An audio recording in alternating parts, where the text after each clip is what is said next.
Փորձեմ հերթով պատասխանել, կարծես թե ընտրախախտումների մասին նաև զանգվածային խոսում են իշխանական ներկայացուցիչները եւ իրենք պնդում են, որ իրենք ստացել են մեր հայրենակիցներից 700,000-ից ավելի քվեն վստահության ձայնը, որտեղ են մեր այդ հայրենակիցները։ Եթե չեմ սխալվում 2021 թվականի հունիսի 20-ին հաջորդող օրը հանրահավաք էր տեղի ունեցել, հաղթանակ էին նշում, խոսում էին այնտեղ նաև, որ Արցախը իհարկե պետք է լինի հայկական եւ այլն։ Ես այդ հանրահավաքի ելույթը շատ լավ հիշում եմ, բայց անգամ ինչի չեղավ տենց հանրահավաք, որովհետեւ ես ուղղակի տեղեկացված եմ նրա մասին, որ հունիսի 8-ին հանրահավաք անցկացնելու համար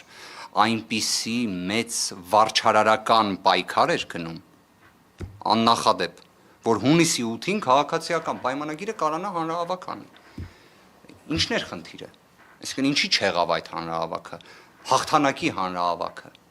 Կարող է ինչ-որ մի խնդիր երևի իրենք էլ գիտեն, որը մենք էլ ենք մասնակի տեսնում եւ իդեպ այդ մասով էլ անկեղծորեն։ Երբ կլինի հնարավորություն օրինակ 48 ժամով ունենալ այն ռեսուրսը, որը ունեն օպերատիվ հետախուզական միջոցառումներ իրականացնող մեր գործընկերները, ես ձեզ կպատմեմ այս ընտրախախտումների մի ստվար ծավալ, բայց քանի որ ճիշտ հակառակ իրավիճակն է, ներկայացնում ենք այնքանը, որը տեսել ենք, բայց այդքանը, որը տեսել ենք, բավարար է ասելու, որ այս ընտրությունները ազատ եւ հավասար չեն կարող համարվել։ Իդեպ Սահմանադրական դատարանի հենց չափանիշն էլ հենց դա է։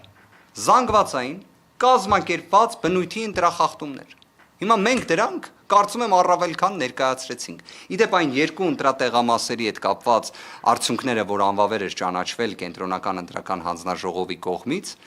ես հիշում եմ, կարծես ամենից շատը բողոքում էին դրա վերաբերյալ քաղաքացիական պայմանագիր կուսակցության ներկայացուցիչները, ասելով, որ դե բա այնտեղ ընտրախախտում է եղել, բա պետք է արձագանքեին դրան։ Իսկ այդ ընտրախախտումների պատասխանատուն ով էր։ Խոսքը վերաբերում էր զինծ ծառայողների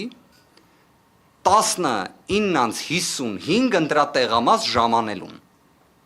Ով է պատասխանատուն զինծ ծառայողների ընտրական տեղամաս գալու համար։ Մեկ էլ ով է պատասխանատու, որ 20:00-ին դռները փակվեն։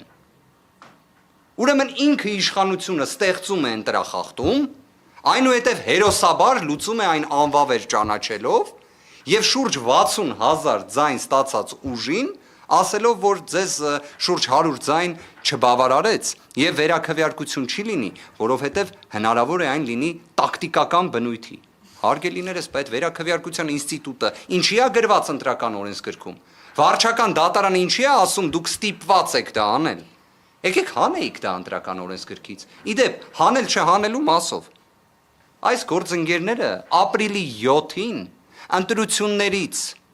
2 ամիս առաջ ընտրական օրենսգրքի ֆունդամենտալ փոփոխություններ են արել։ Բաթո վերաքվեարկության ինստիտուտն է հանեին։ Թե մտածում էին դրա կարիքը չի լինի, որովհետև եթե Հայաստանում սահմանադրական մեծամասնություն չստանար քաղաքացիական պայմանագիրը, պատերազմ է լինելու։ Լավ, դուք պատկերացնում եք օրինակ կրկին երևի հիմա այս անգամ օրինակը բերենք Ֆինլանդիայում։ Օրինակ Ֆինլանդիայում ընտրությունների ժամանակ գործող իշխանությանը ներկայացնող ուժը իրենց վարչապետը, ով այդ պահին падգամավորի թեկնածու է, ասի եթե մեր ուժը չստանա սահմանադրական մեծամասնություն, պատերազմ է լինելու։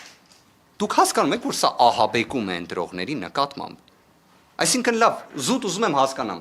հայ ընտրողը այդ նախադասությունը լսելով, լինի կողմնակից թե ոչ,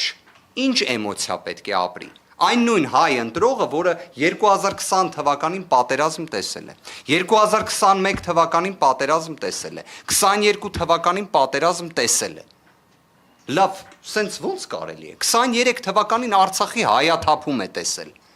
Ու դու քո հայրենակցին ասում ես, եթե սահմանադրական մեծամասնություն չստանանք, պատերազմ է լինելու։ Դրանից հետո Չգիտեմ, գործընկերներից ով էր, որ այդ հարցը տվեց, շատ հանգիստ ժպիտը դեմքին պատասխանեց, որ չէ, ոչ մի պատերազմ էլ չի լինելու։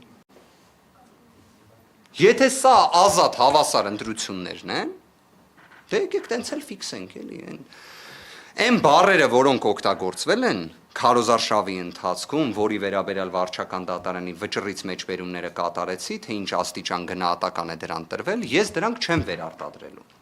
Սահմանադրական դատարանում միգուցե վերարտադրեմ, որպես փաստական տվյալ, բայց հիմա չեմ ուզում վերարտադրել, որտեղ ես իմ աչքով եմ տեսել, ինչպես երիտասարդ երեխաներ այդ բառերը կրկնելով ծիծաղում էին։ Եվ դա դառնում էր նորմալ։ Երբ դպրոցական երեխաները սկսում են այդ բառերով խոսել։ Շատ բարի։ Մյուս հարցի վերաբերյալ քաղաքացիության հետ կապված, ինչպես հայտարարվել էր նշված գործընթացը, մեկնարկել է եւ այդ գործընթացը ընթացքի մեջ է։ Փախանձագին խնդրանք ունեմ ձեզ եւ այլ գործընկերների, միգուցե առիթից օգտվելով նաեւ դիմենք իրավապահ մարմիններին,